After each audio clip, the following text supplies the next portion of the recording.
using someone else for her dirty work. She cannot advocate for herself because she knows that she's being dishonest. I want you guys to look at this. Once again, Gypsy is trying to use someone. Bree has already stated that she had mental health concerns, and she's going to open her up to the worldwide internet for people to eat her up for advocating for someone that is being dishonest.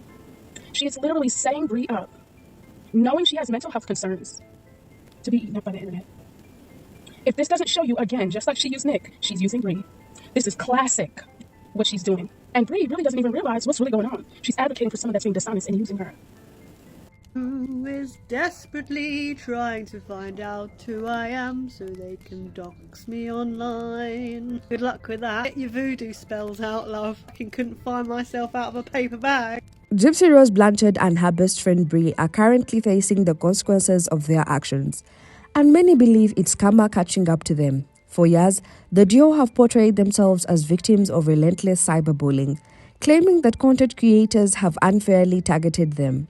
However, as the public has unraveled the narrative, it becomes evident that this victimization facade has marked their own history of bullying and manipulative behavior. This unraveling has led to the outpouring of backlash, with fans unfollowing them, calling them out for their actions, and holding them accountable. Let's dive into the details of how this all unfolded. Bree has long been Gypsy's staunchest supporter, frequently taking to social media to act as her self-appointed watchdog. Gypsy-Rose Blanchard was never abused by her mother. As a matter of fact, for most of her life, she was in on the con. All Gypsy is a lying, manipulative, attention-seeking grifter. That's the narrative that all of you believe, right? Well, I'm here to tell you that it's a bunch of bullshit. In her quest to shield Gypsy from criticism, Bree has consistently targeted content creators who questioned or criticized Gypsy's story, branding them as haters and accusing them of spreading false narratives. This aggressive defense often went beyond simple arguments or disagreements. Instead, Bree escalated to threats and intimidation actions that placed her at the center of several controversies. A prime example of Bree's tactics involved a creator known as Pink Pony Club. This creator had organized a peaceful vigil on a Didi Blanchard outside a book signing event held by Gypsy at the Garden District Bookshop in New Orleans. Despite the vigil's stated intention of being non-confrontational and respectful, Bree took a live stream before the event, issuing chilling warnings. She claimed that protesters should watch out for their safety and mentioned a friend, Rogie, who allegedly had a weapon and would be present to protect Gypsy. Ma'am, I don't want anything to happen to you. Please don't do anything that's going to force them to do something. Force who? I have no idea, ma'am. I've seen a million of these things and they don't turn out good. Oh, I totally understand. I don't want you harmed at all. Oh, I don't either. There's already been threats made to me, and the police are already aware of who's made those threats and who they've communicated them to. I have a report in my bag. I'm just here to cover it as a live stream for people to see what's going on.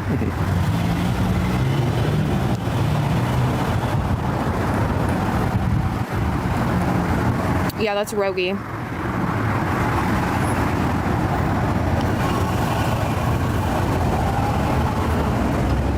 Y'all said get a ruby wig and come back. Gentlemen. Hey, how are you? Good. Get into it, yeah. Get into it, yeah. These remarks were not only deeply alarming but also seemed calculated to deter the protesters through fear and intimidation. On the day of the book signing, Bree's conduct raised further concerns. Witnesses reported her patrolling outside the venue, seemingly attempting to assert dominance and intimidate attendees who had come to pay their respects to Didi. Her presence, combined with her earlier threats, created an atmosphere of tension and unease. Despite multiple reports made to the New Orleans police about Bree's threatening statements, no action was taken against her. Shockingly, it was the peaceful protesters who were removed from the premises, an outcome that many saw as a miscarriage of justice. This incident not only ignited widespread public outrage but also shone a spotlight on Bree's consistent use of bullying tactics to silence critics and protect Gypsy's image. Following the New Orleans incident, numerous TikTok users reported Bree's threatening videos and live streams. TikTok eventually banned her primary account, which had amassed over 52,000 followers. This action by TikTok validated the concerns raised by public about Bree's behavior. However, instead of reflecting on her actions, Bree resorted to playing the victim card, claiming she was being unfairly targeted for simply speaking the truth. Bree's alternate account became her platform for airing grievances about the so-called mass reporting she faced. She also lamented being fat-shamed after her appearance at the book signing event was criticized. Yet Bree's complaints fell on deaf ears, as many recalled her own history of body shaming and racially charged remarks aimed at other creators such as Nina. Bree's feud with Nina is a prime example of her bullying behavior, showcasing the lengths she was willing to go to discredit and harass those who challenge Gypsy's narrative. Nina, a content creator who dedicated her platform to uncovering inconsistencies in Gypsy's story, became a frequent target of Bree's relentless attacks. These attacks often escalated beyond mere criticism. Bree would post older, unflattering photos of Nina. Bree would post older, unflattering posts of Nina, mocking her appearance, and even use these images as backgrounds during her live streams. So a lot of people think that I was originally the person that started stuff with Bree. And I want to make it very clear that that's not the case. Now, I know who is committed to misunderstanding or committed to making me the villain or Mrs. Duplicity. I'm going to be that to you anyway. But I just want to show you guys the journey so this all makes some sense to you guys. Now, Bree's account has been banned multiple times, but it's always been for bullying. So I'm not sure if she'll get this account back, only because it's been harassment and bullying and stuff like that. I also submitted some of the stuff that I have, filing with police reports and stuff like that, to TikTok. And I know other people have done their thing. So I think that might be part of it too. But I want to show you guys the history between Bree and I. Now, initially, I always spoke on Gypsy. I never spoke on Bree. Bree would make a lot of posts about me. And I let them slide because she's Gypsy's friend. I felt like she was just trying to defend her friend. And, you know, it's like, whatever, if that's your girl, I kind of get it, right? Well, it wasn't until she kept having my pictures in the backgrounds of her lives talking smack that I was like, this girl's really crazy. And, you know, I still was like, okay, whatever. She's just defending Gypsy. Gypsy's her friend. She's going to stand by her friend. And I get it because I stand by my friends. Now, I'm not going to stand behind someone that I'm like, hey, mama, but whatever. May 14th, as you can see here, is the day that I made this video, Justice for Nick. And I was basically speaking on how I felt. You guys will see that video later on in this video. I just want you guys to keep these dates in mind. This is May 14th. This is May 14th as well. I did a wig review on my page. Bree put it on her page. You see where all of these videos where she has been making about me on her page. And I let it go for months, okay? She had been doing this, posting lives for months. At this point, I had never said anything addressing her. I always made it clear in terms of like the Justice for Nick, you'll see later, where I was like, she's using this girl and I think it's unfair. Turning them into visual tools of humiliation. The language Bree used in her remarks was not only cruel but often laced with racial undertones and deeply offensive commentary, further escalating the animosity. Nina initially attempted to raise above the provocations, understanding that Bree was largely acting as a surrogate voice for Gypsy. However, the harassment became impossible to ignore when Bree's actions extended beyond social media. Bree actively sought to interfere in Nina's personal life, including making efforts to have her fired from her job. This level of interference marked a turning point. Recognizing the severity of Bree's actions, Nina began to push back, publicly addressing the harassment and exposing Bree's methods. Bree's animosity toward Nina also manifested in other ways, such as the creation of a dedicated page titled Nina is a Clown. This page served as a hub for further ridicule and harassment, solidifying Bree's role as an aggressor in the eyes of many. Using someone else for her dirty work. She cannot advocate for herself because she knows that she's being dishonest. I want you guys to look at this. Once again, Gypsy is trying to use someone.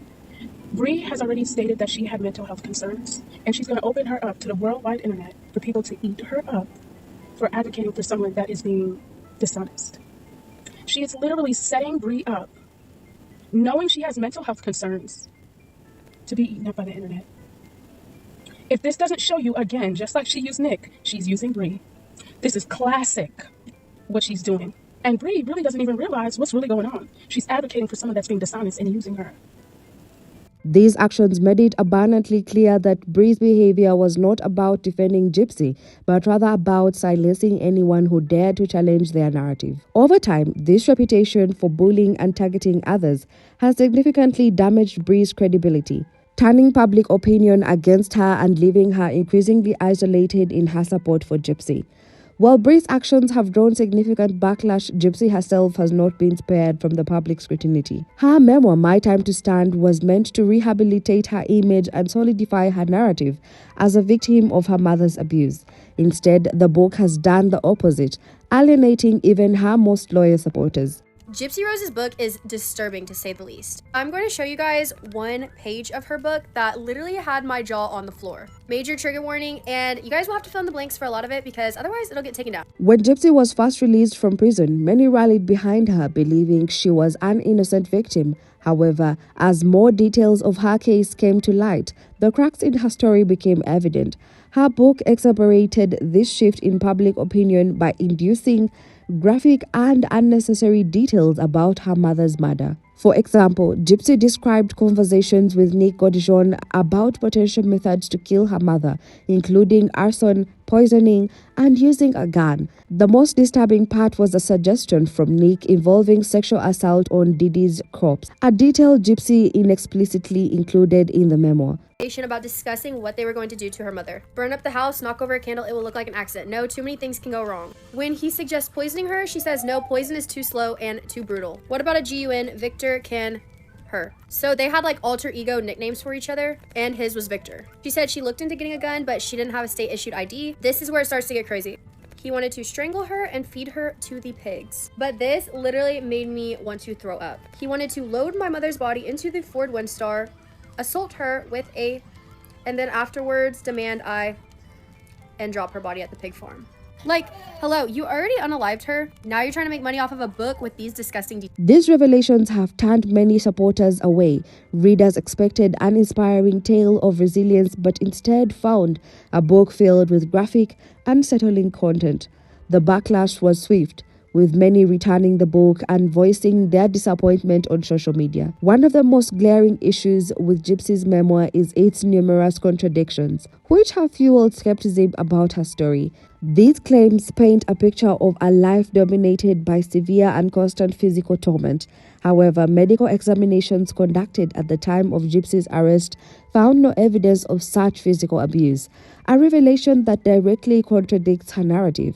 This glaring inconsistency has led many to question the authenticity of her memoir, with critics suggesting that Gypsy may be embellishing or fabricating parts of her story to elicit sympathy. Even the widely discussed medical abuse claims, which form a cornerstone of Gypsy's narrative, have come under scrutiny. While it's true that Didi subjected Gypsy to numerous unnecessary medical procedures, some medical experts have suggested that at least some of these interventions might have been justified due to Gypsy's chromosomal disorder. This disorder, which was documented in her medical records, could explain certain symptoms that were treated by Didi.